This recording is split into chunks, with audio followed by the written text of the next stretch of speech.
ఐబొమ్మ ఈనాడు పట్టుబడింది. యాప్ని పట్టుకున్నారు, ఆ రవిని పట్టుకున్నారు. యాక్చువల్గా ఐబొమ్మ పుట్టడానికి కారణం ఏంటి? యాప్ పుట్టడానికి కారణం ఏంటి? 5 కోట్ల మంది ఎందుకు అతని దాంట్లోకి చేరారు చెప్పండి. ఇతను హీరోనా విలనా? ఇతను మంచా చెడా? ఇతను వదిలేయాలా ఉరిదీయాలా? ఇలాంటి క్వశ్చన్స్ ఇప్పుడు సోషల్ మీడియాలో చాలా వెళ్తున్నాయి. సో కోట్లు పెట్టి సినిమా తీస్తారండి.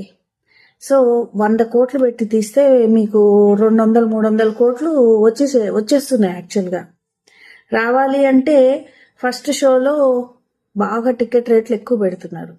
సో ఇక్కడ వచ్చిందండి అసలు సమస్య అంతా టికెట్ ప్రైజింగ్ ఎక్కువ ఉంటాం వల్ల. ఇప్పుడు మనం ఈ ఐ బొమ్మను పట్టుకుంటే రేపు ఈ పట్టుకుంటారు, శిక్షిస్తారు. రేపు ఇంకొకడు పుట్టుకొస్తాడు, సైకన్నా అని ఒకడు పుట్టుకొస్తాడు.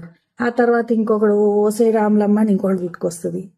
ఎంతోమంది పుట్టుకొస్తారండి ఇట్లా యాప్ల రూపంలో ఎంతోమంది, ఎందుకంటే టెక్నాలజీ అనేది ఉంది.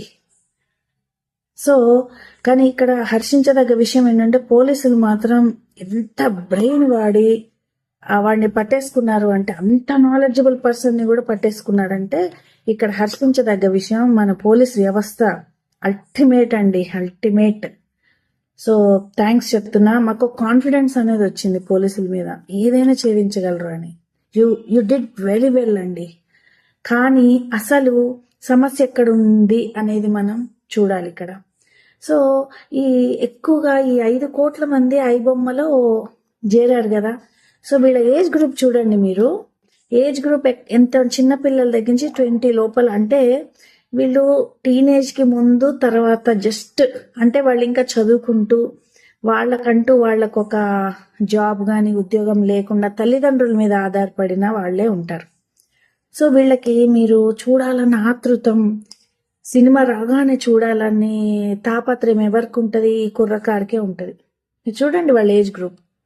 సో వీళ్ళకి వచ్చిన సమస్య ఎందుకు చూడలేకపోతున్నారంటే, మీరు టికెట్ రేటు వేలల్లో పెడితే 1000-2000 అలా పెడితే ఒక సినిమాకి పేరెంట్స్ ఇస్తారు, 2 సినిమాలకి పేరెంట్స్ ఇస్తారు, 3వ సినిమాకి తిడతారు.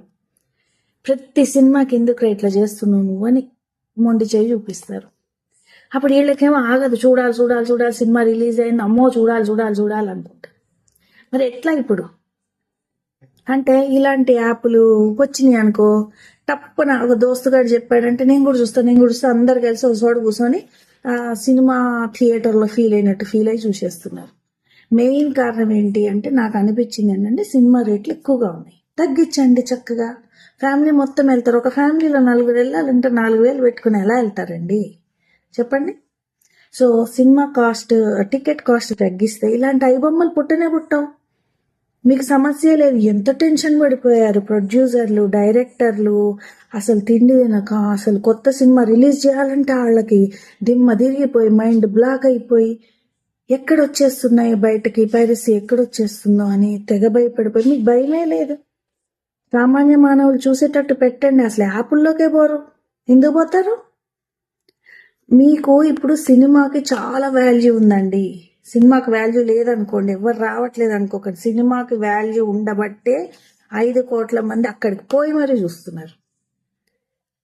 సో ఈ స్టూడెంట్ గాళ్ళు, చిన్న గాళ్ళు, మాకేం ఉందిలే, మా యాప్ల్లో నుంచి వాళ్ళు ఏం సమాచారం తీసుకుని ఏం బీక్తారులే అని చెప్పి వీళ్ళందరూ పోతున్నారు. ఇలాంటి డేంజరస్ యాప్స్ మీ సమాచారం ఏంది, ఏముండి వచ్చిన దగ్గర టికెట్ కోసమే తల్లిదండ్రులను ఆడుకునే పరిస్థితి పిల్లల్ని. వాళ్ళ దగ్గర ఏముంటుంది? పోతే పోయిందిలే, మన సినిమా చూద్దాంలే అని పోయి చూస్తున్నారు. అంటే సినిమాకి చాలా డిమాండ్ ఉంది, కానీ ఇక్కడ ఈ ఐబొమ్మ లాంటి పుట్టడానికి కారణం టికెట్ ప్రైస్ అనేది కొంచెం ఎక్కువ ఉంది. సో టికెట్ ప్రైస్ తగ్గించి వెనకట్లాగానే మీరు తక్కువ టికెట్ ప్రైస్ పెట్టండి. మేము ఫ్యామిలీస్ అందరం వెళ్తాం. ఇలాంటి ఐబొమ్మలు, సైకన్నలు, ఒసేరాములమ్మలు ఇక పుట్టరు. దీనికి పరిష్కారం ఇది. అది చేయకుండా చూసినో ఇక అన్నీ అనకూడదు మనం. అది చేయకుండా మనం ఎన్ని చేసినా కానీ వేస్టే, పుడుతూనే ఉంటారు వాళ్ళు. ఇప్పుడు సోషల్ మీడియాలో ఇప్పుడు ఈయన దేవుడా వీళ్ళనా ఎవరు అని పెడుతున్నారు కాంటెస్ట్ అని. ఎప్పుడైనా తప్పు చేసిన వాడిని మనం ఎంకరేజ్ చేయకూడదు. తప్పే. ఈవెన్ ఇంతమంది 5 కోట్ల మంది వెళ్ళారు అన్నా సరే తప్పే. పైరసీ అనేది తప్పు, అలా చేయటం తప్పు. బట్ మీరు ప్రైస్ తగ్గించి అలా చేయకుండా యువత అటు వెళ్లకుండా మీరు జాగ్రత్త పడాలి.